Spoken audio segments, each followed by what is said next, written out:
প্রিয় দর্শক বন্ধুরা, এই মুহূর্তের জন্য 2016 SLST big breaking news update. কার্যত চাকরি পুনর্বহালের দাবিতে যোগ্যদের কিন্তু আন্দোলন, এবং এইমাত্র কি জানা গেল অবশ্যই সবটা তুলে ধরবার জন্য চেষ্টা করছি।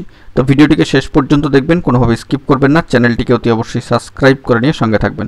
তো চলুন বন্ধুরা, কথাবার্তা না বাড়িয়ে আমরা মূল টপিকেই ফোকাস করি। বন্ধুরা, অত্যন্ত গুরুত্বপূর্ণ খবর আপডেট। কার্যত যোগ্য শিক্ষক ও শিক্ষাকর্মীদের চাকরিতে পুনর্বহালের দাবিতে এসএসসি 2016 প্যানেলের যোগ্য শিক্ষক, শিক্ষিকা, শিক্ষাকর্মী, যোগ্য ওয়েটিং ও নট কল ফর ভেরিফিকেশন এবং অনশনকারী মঞ্চের তরফে বিক্ষোভ করা হয় কোচবিহারে। যে খবর ইতিমধ্যেই আপনাদেরকে জানাচ্ছিলাম, এবং সম্মানীয় বিশিষ্ট শিক্ষক মহাশয়, সম্মানীয় সুমন স্যার মহাশয় কিন্তু এই বিষয়ে বারংবার বার্তা দিয়েই চলেছিলেন। তো গত বৃহস্পতিবার বিকেলে রাজবাড়ী সংলগ্ন কোচবিহার স্টেডিয়াম থেকে সংগঠনের তরফে একটি গুরুত্বপূর্ণ মিছিল বের হয়, এবং মিছিলে সংগঠনের কোচবিহার, আলিপুরদুয়ার জেলার পাশাপাশি কলকাতা থেকে আসা প্রতিনিধিরাও কিন্তু ছিলেন। মিছিলটি শহরের বিভিন্ন জায়গা পরিক্রমা করে এবং কার্যত জেলা বিদ্যালয় পরিদর্শক দপ্তরে পৌঁছায়। সেখানেও কিন্তু কর্মসূচি চলে। এরপর স্মারকলিপি জমা দেন তারা। পরবর্তীতে জেলা শাসকের দপ্তরের সামনে জমায়েত করেন তারা। আন্দোলনকারী প্রেমর ডাঙ্গা দেওয়ান বর্মন হাই স্কুলের সম্মানীয় চাকরিহারা এক সম্মানীয় শিক্ষক বলেন যে, আমাদের দাবি যোগ্য অযোগ্য শিক্ষক, শিক্ষিকা ও শিক্ষাকর্মীদের সার্টিফাইড তালিকা সুপ্রিম কোর্টে জমা দিয়ে সমস্ত যোগ্যদের চাকরিতে পুনর্বহাল করা হোক। অর্থাৎ যোগ্য প্রার্থীরা চাইছেন চাকরি পুনর্বহাল কিন্তু করা হোক।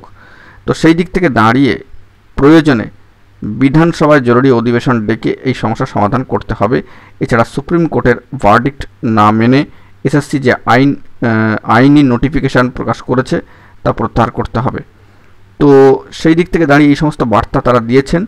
এই ব্যাপারে জেলা বিদ্যালয় সম্মানীয় পরিদর্শক মহাশয় বলেন, শিক্ষক শিক্ষিকাদের দাবিপত্র আমরা পেয়েছি, সেটা আমরা ঊর্ধ্বতন কর্তৃপক্ষের কাছে পাঠাবো। সম্প্রতি সর্বোচ্চ ন্যায়ালয় সুপ্রিম কোর্টের রায় রাজ্যে প্রায় 26,000 শিক্ষক, শিক্ষিকা ও শিক্ষাকর্মীর প্যানেল কিন্তু বাতিল হয়েছে। তার মধ্যে কোচবিহারের 678 জন কিন্তু রয়েছেন। এমত অবস্থায় গত বৃহস্পতিবার যোগ্য শিক্ষক ও শিক্ষাকর্মীদের চাকরিতে পুনর্বহালের দাবিতে কোচবিহারের শতাধিক শিক্ষক শিক্ষিকা আন্দোলনে সামিল হয়েছিলেন। এবং এ বিষয়ে টল্লিগুড়ি হাই স্কুলের আন্দোলনকারী সম্মানীয় শিক্ষক জানাচ্ছেন, আমাদের দাবি 2016 সালের যে 22 লক্ষ পরীক্ষার্থী পরীক্ষা দিয়েছিলেন তাদের সকলের ওএমআর ও মিরর ইমেজ প্রকাশ করতে হবে, যেভাবে হোক যোগ্যদের বাঁচাতে হবে, এই মর্মে তারা কিন্তু বার্তা দিয়েছে। তো দেখা যাক এই বিষয়ে পরবর্তী ক্ষেত্রে কি আপডেট উঠে আসে।